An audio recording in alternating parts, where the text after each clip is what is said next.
Assalamualaikum warahmatullahi wabarakatuh. Bismillahirrahmanirrahim. Alhamdulillahi wahda sadaqa wa'ada wa nasara abdah wa a'azza junda wa hadamal ahzaba wahda. Ashhadu an la ilaha illallah wahdahu la syarika lah wa ashhadu anna sayyidana Muhammadan abduhu wa rasuluh. Allahumma salli wa sallim wa barik ala sayyidina Muhammad wa alihi wa ashabi ajma'in. Amma ba'du. Para jamaah talim angkasa 56 di mana saja berada, baik yang di radio maupun melalui Zoom. Alhamdulillah wa syukurlah di kesempatan pagi hari ini Allah masih panjangkan umur kita. Allah masih berikan kita nikmat sehat wal afiat hingga kita dapat melaksanakan ibadah dan aktivitas lainnya baik yang sifatnya duniawi maupun ukhrawi. Semoga semua ini menjadi bekal amal soleh buat kita masing-masing. Dan semoga Allah Subhanahu wa taala senantiasa melimpahkan rahmatnya dan ampunannya kepada orang-orang tua kita yang telah mendahului kita di alam barzakh sana. Dan ditempatkan raudhah min riyadil jannah berkat anak-anaknya yang soleh. Amin ya rabbal alamin. Jamaah sekalian yang berbahagia, lanjutan dari keagungan, keistimewaan, kelebihan umat Muhammad sallallahu alaihi wasallam. Dalam kitab ini dijelaskan bagaimana Nabi Musa sampai ingin menjadi umat Nabi kita Muhammad sallallahu alaihi wasallam karena Nabi Musa membaca sendiri dalam kitab Taurat bagaimana kehebatan umat Muhammad walaupun saat itu nabinya aja belum lahir. Seharusnya kita sangat berbangga ya sebagai umat Muhammad, dan bagaimana kita menyikapi kebanggaan kita menjadi umat Muhammad ini dengan cara beriman kepadanya, melaksanakan perintahnya, menjauhkan larangannya, dan hanya satu-satunya contoh teladan kita adalah Rasulullah Sallallahu Alaihi Wasallam dalam peri kehidupan kita sehari-hari. Baik akhlak kita, ucapan kita, cara berbuat kita, cara kita mengambil keputusan, baik untuk pribadi, masyarakat, bahkan untuk negara sekalipun. Islamlah solusinya yang dapat memberikan jalan dan petunjuk untuk kita bisa selamat dunia sampai akhirat kita. Lanjutan dari pelajaran yang kemarin, diriwayatkan dari Ali radhiyallahu an,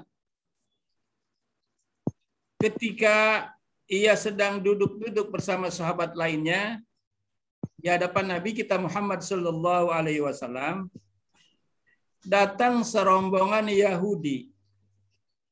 Datang serombongan Yahudi menjumpai Nabi. Faqalu ya Muhammad, orang Yahudi rombongan itu mewakili berkata, inna nas'aluka an kalimatin atahunallahu ta'ala li Musa ibni Imran la yu'tiha illa nabiyyan mursalan au malakan muqarraban. Faqala Nabi sallallahu alaihi wasallam silu. Jadi orang-orang Yahudi mendatangi Nabi bersama para sahabat saat itu. Ia mengatakan bahwa sesungguhnya ya kami telah mendapatkan beberapa kalimat yang ada di dalam kitab Taurat. Tidak ada yang bisa memberikan penjelasan kecuali para nabi dan rasul-rasul. Oleh karena itu aku bertanya kepada engkau hai Muhammad. Jadi Nabi diuji. Orang-orang Yahudi ingin menguji Nabi, apakah betul dia Nabi atau bukan. Sebab kalau dia Nabi, pasti bisa jawab. Tapi kalau bukan dia Nabi, dia tidak bisa jawab. Inilah pertanyaan Yahudi kepada Nabi sebagai ujian. Ingin menguji dia. Apakah benar Muhammad Rasulullah itu seorang Nabi yang digambarkan di dalam kitab Taurat. Kata Nabi, silakan apa yang kamu bertanya. Ya Muhammad, ia bertanya. Akhbarona an hadhihi salawatil khamsil allati iftaradallahu ta'ala ala ummati. Coba gambarkan apa sih yang dimaksud sholat 5 waktu yang ada pada umatmu itu. apa ini maksud sholat 5 waktu itu dan bagaimana caranya? Kemudian faqala Nabi sallallahu alaihi wasallam, Nabi menjawab, amma salatu zuhri iza zalatis syamsu yusabbihu kulla syai'in li rabbih. Salat yang 5 waktu, yang pertama salat zuhur. Mengapa kita umat Muhammad diperintahkan untuk melakukan salat zuhur? Karena ketika tergelincir matahari datang atau masuk waktu zuhur, yusabbihu kulla syai'in li rabbih. Semua makhluk Allah Subhanahu wa taala bertasbih. Jadi setiap hari, setiap datang waktu zuhur, setiap gelincir matahari, malaikat, binatang-binatang, bahkan hewan, semua makhluk Allah yang ada di bumi sampai yang ada di lautan, semua bertasbih. Itu setiap waktu zuhur datang. Oleh karenanya, umat Muhammad di saat itu sedang melakukan juga tasbih di dalam sholat. Jadi nggak ketinggalan. Umat Muhammad nggak ketinggalan. Lebih dulu bahkan dia sudah disiapkan untuk beribadah. Di saat mereka semua makhluk beribadah, umat Muhammad juga sedang beribadah, yaitu sholat zuhur. Yang kedua, wa amma sholatul asri, adapun sholat asar yang dilakukan oleh umat Muhammad, fa innaha sa'atul lati akala fiha Adam alaihi salam minasyajarah. Adapun sholat asar adalah sholat di mana waktu itu Nabi Adam berdosa, melakukan maksiat di dalam surga dengan memakan buah pohon khuldi, yaitu di waktu asar. Oleh karenanya umat Muhammad saat itu tidak dalam berbuat maksiat, tapi ia dalam melakukan ibadah sholat asar. Yang ketiga, wa amma sholatul maghribi, adapun sholat maghrib, fa innaha sa'atul lati taballahu ala Adam alaihi salam. Adapun sholat maghrib di mana Nabi Adam bertobat dan diterimanya tobat Nabi Adam alaihi salam, yaitu pada waktu maghrib. Pernah saya sampaikan, ketika Adam dilepas dari surga, jatuhnya di Sri Lanka, ya dalam riwayat begitu kan. Kemudian Siti Hawa jatuhnya di Jeddah. Sampai sekarang Jeddah namanya itu asal kata Jid, kita nenek kita, yaitu Siti Hawa jatuhnya di Jeddah. Kemudian mereka mencari dan mencari. Dalam riwayat ada mengatakan 40 tahun, ada bahkan mengatakan 300 tahun baru ketemu. Nah, ketemunya di mana? Padang Arafah, yaitu di Jabal Rahmah. Dari situ setelah mereka berpelukan, karena sudah lama 40 tahun tidak bertemu, lalu mereka digiring oleh malaikat, diarahkan oleh malaikat Jibril untuk menuju kota Mekah. Kemudian disitulah Nabi Adam dan Hawa membuat masjid yang disebut Masjidil Haram sekarang, kemudian membangun Ka'bah. Waktu maghrib ia kelilingi selesai, ia kelilingi itu dia taubat di situ. Ya, di waktu maghrib itulah taubat Nabi Adam diterima Allah Subhanahu wa taala. Dan umat Muhammad di saat datang waktu maghrib sedang melakukan sholat. Nah, ini maksudnya begitu. Fama min mu'minin yusalli hadhihi sholata muhtasiban summa yas'alullaha ta'ala syai'an illa a'tahu iya. Maka tidak ada seorang mukmin yang melakukan sholat maghrib tepat di waktu maghrib dan dia meminta sesuatu di situ, illa a'tahu iyyahu, kecuali Allah qabul dan Allah terima permintaannya. Oleh karenanya Bapak Ibu jamaah semua, ada istilah waktu maghrib, antara waktu maghrib dan waktu isya, yaitu bainal isya'ain. Waktu antara maghrib dengan isya, waktu yang mustajabah. Jadi bagi mereka yang punya kesempatan atau memang sengaja menjadikan kesempatan waktu maghrib itu untuk beribadah. Jadi pas selesai maghrib, dia sholat maghrib, ya habis selesai sholat maghrib langsung dia lakukan sholat sunat awabin 6 rakaat, minimal 2 rakaat. Jadi waktu sholat awabin adalah hanya antara maghrib dengan isya dan belum terserang oleh pembicaraan apa-apa. Belum terselang, terjeda oleh pembicaraan apa-apa. Jadi selesai sholat maghrib 3 rakaat, kemudian dia zikir, wirid, lalu dia bangun lagi sholat sunnah ba'da maghrib ba'diyatan itu 2 rakaat, lalu dia lanjut sholat sunnatul awabin 6 rakaat atau 2 rakaat atau 4 rakaat. Afdolnya 6 rakaat. Setelah itu dia berdoa mustajabah. Waktu maghrib, waktu mustajabah. Gunakan saudara. Apalagi waktu hari Jumat atau malam Jumat, ya, waktu mustajab. Baiknya bagi yang sengaja menjadikan tempat itu atau waktu-waktu mustajabah, gunakanlah waktu itu.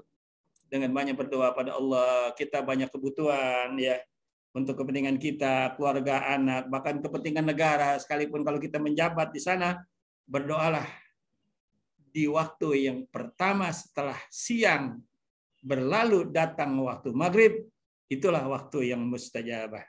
Silakan manfaatkan sebaik-baiknya.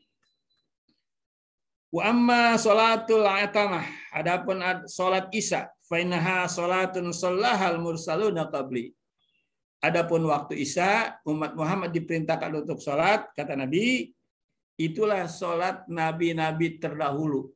Jadi nabi-nabi terdahulu wajib salatnya di waktu Isya. Wa amma salatul fajri, adapun salat subuh, fa inna syamsa idza tala'at tatlu'u baina qarnay syaitani wa yasjudu laha kullu kafirin min dunillah.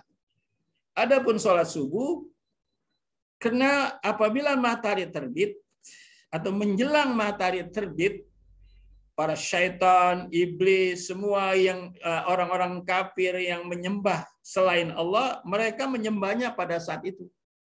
Saya pernah menyaksikan di depan tokonya dibuka pagi-pagi, ya, dia pegang itu benda, itu menyembah, dia beribadah di pagi-pagi.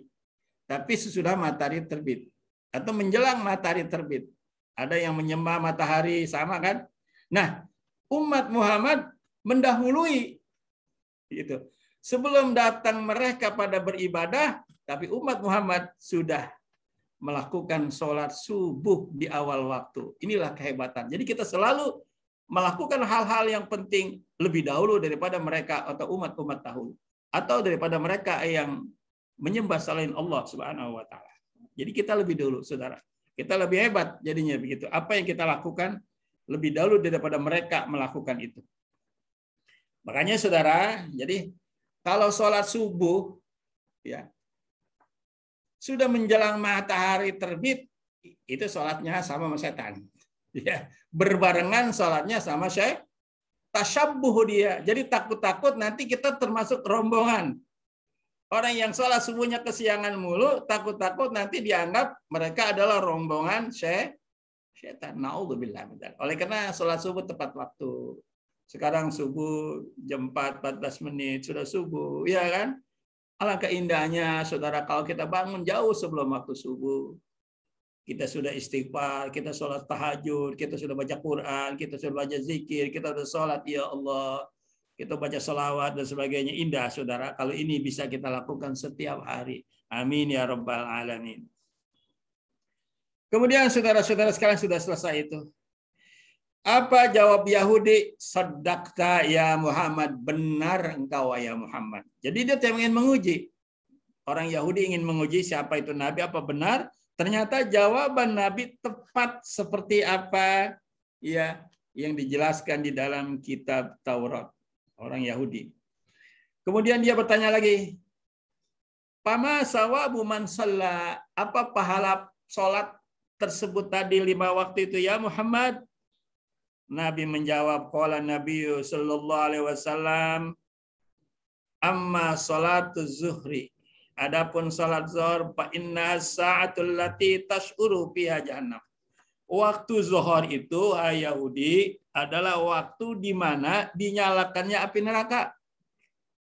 Mulai dinyalakan api neraka itu waktu zuhur. Fama min mu'minin yusolli hazis salah, maka tidak ada seorang mukmin yang pada waktu itu melakukan sholat zuhur illa haramallahu ta'ala alaihi linafatil jahannam yaumal qiyamah, kecuali Allah haramkan dirinya memasuki atau mendapatkan azab neraka jahanam karena saat itu dia sedang sholat. Wa amma sholatul asri, adapun sholat asar, fa inna sa'atul lati akala fiha Adam.